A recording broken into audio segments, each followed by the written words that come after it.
The hostess of this challenge is my Little Rural Homestead, and it is a snow spin month. Now, I have never done one of these, and I may be doing it totally wrong, so we will hope and pray that it makes a little sense to all of you. What it means is you set up a budget and you try to be able to just spending money on things that are necessary and not doing wasteful spending. And that is the no spin. We have to have utilities, so that is something you have to spend money on. You have to have food, so that is a necessary thing too. And I'm going to try to get my budget in line because I need to learn to live on what my Social Security checks will be and not working. So that is my goal for the no spin. I'm going to do it every month. And I want to make something clear. I am going to be spending money from my paycheck for other things that I may or may not need to be spending once I'm on Social Security alone. I have money put aside already for a year, probably 2 to 3 years already, for car insurance, car repairs if they're not too expensive.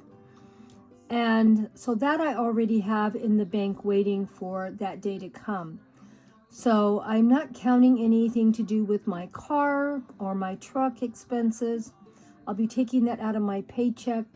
And after I stop working, then we'll revisit the cost of the vehicles and if I'm still driving. I don't know for sure how much longer I'm going to be working. It could be another month or it could be another 2 or 3 years.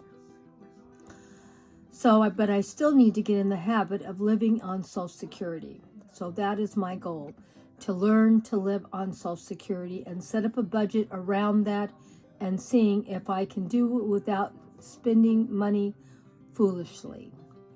So that is my goal, and I'm going to share with you how I'm setting up my budget. It's going to take 2 videos to do it, so I'm not going to show everything right now. I'm going to show a part of it, and then in another week or so, I'll show the rest of it. And then I'll probably still tweak it a few more times until I know it's going to work. And that's what you got to do. You got to figure out how to live on something, and you got to check out your boxes and figure out how you're going to do it.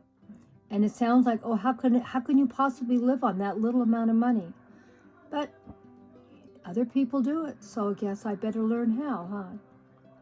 Well, let's start my budget and show you what I've come up with so far. Starting in the new year, I've already have an emergency fund I need to steal from.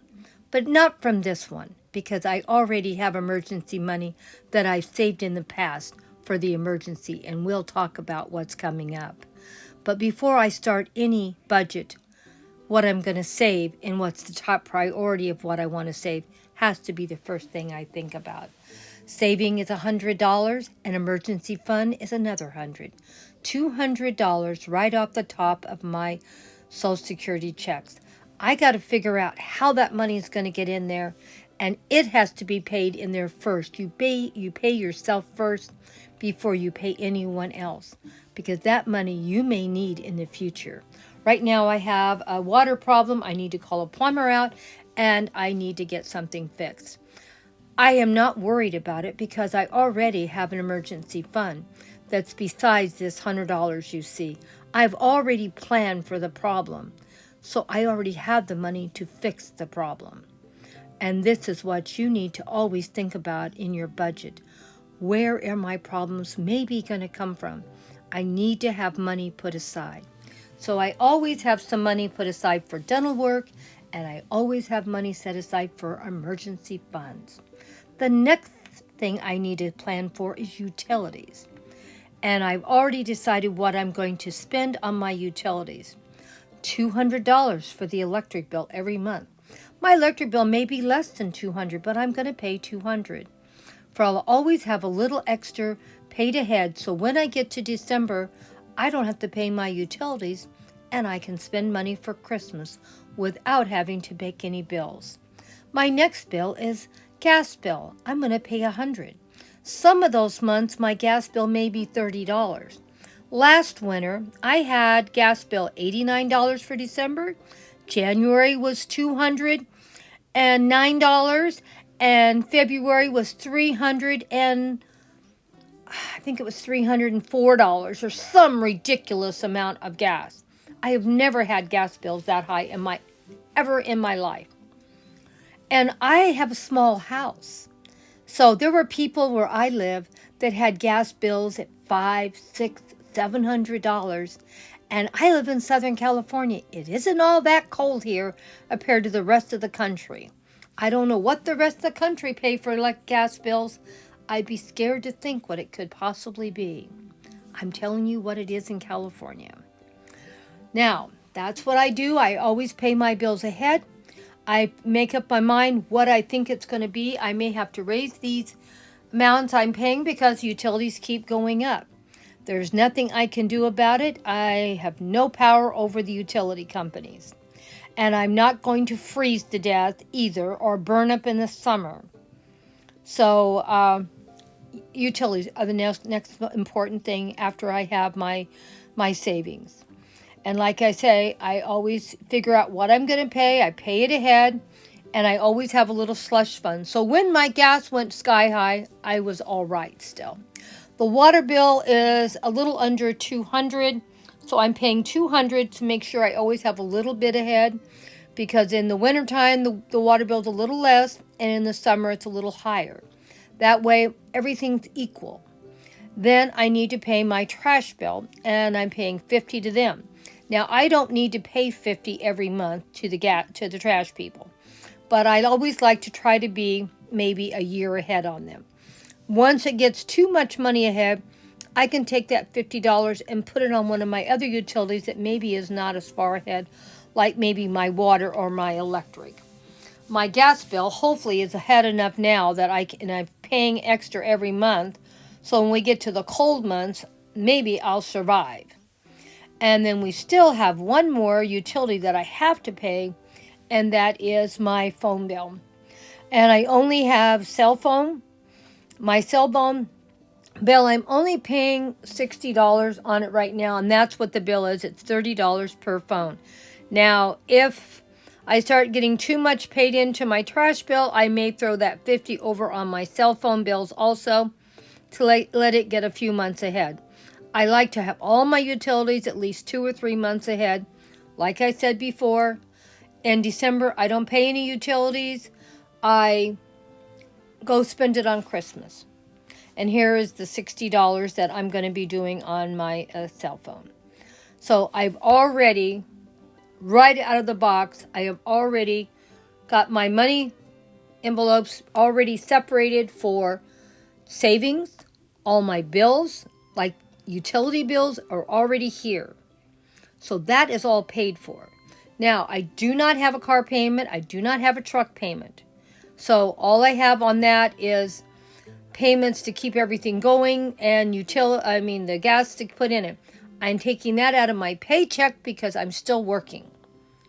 And I already said before, I have about 2 years ahead in the bank for car insurance and for car repairs. So even if I have to stop working tomorrow, if I can still drive, I still will have a car for probably 2 years. Now, this is all optional because I don't know how much longer I'm going to work. I do have an eye problem that eventually I'm going to go blind from. When that happens, I will have to stop working and I will not be able to drive. And when that also happens, I'll be selling both cars because my husband cannot drive already. Now, the third thing and the third category that I'm dealing with is food. Food is a top priority. I broke this down into 4 checks. I shouldn't say checks, 4 installments. $170 per week. Now, that also includes food, shampoo, laundry soap, toilet paper, anything I buy at a store. It's not just food. Plus, the reason why I'm letting myself have $20 more a week, I used to have $150 budget, is I have a new little dog, and he is little, but can he eat? So these things are very important to me. Now, this food bill may be too high. I may lower it. Maybe I won't. But I don't have to spend everything that I'm allotting myself. Say I don't spend $70 every week, and I end up with some money left over at the end of the month, then we will roll that money over into maybe a slush fund, maybe roll it over into savings, whatever I need to think I need to use it for. Now, I have other expenses that I'm going to be taking out of this Social Security check, but I wanted to show you the 3 categories that are definitely number 3 things that I need to take care of: savings, utility, and food. I do have some more expenses, and we will share that next week. And I will share with you exactly how much money I'm going to have from Social Security, and we'll break it down what I hopefully will have something left at the end of the month. The whole idea is to learn to live on my Social Security check and catch all the basic needs that I will need once I stop working. So that is where I'm doing a no spin on living on. All the things that you're seeing here are things I'm going to pay out of my Social Security check, not out of my paycheck. And I need to learn to do this. And it doesn't sound like it would be that hard, but it is going to get harder when you see how little money I really do have just on Social Security. And I know other people do it. So if they can do it, I should be able to do it. I just have to learn to gear down my spending, learn to decide what I want to spend my money on, and how I want to stretch that money to the very end of the month without running out of money.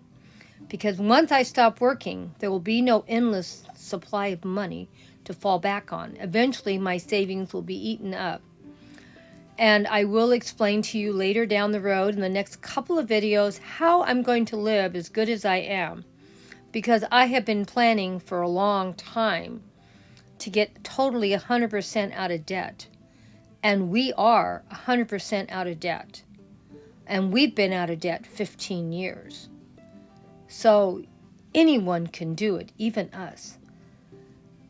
So it is possible. I'm not going to say it's easy. I'm just saying it can happen.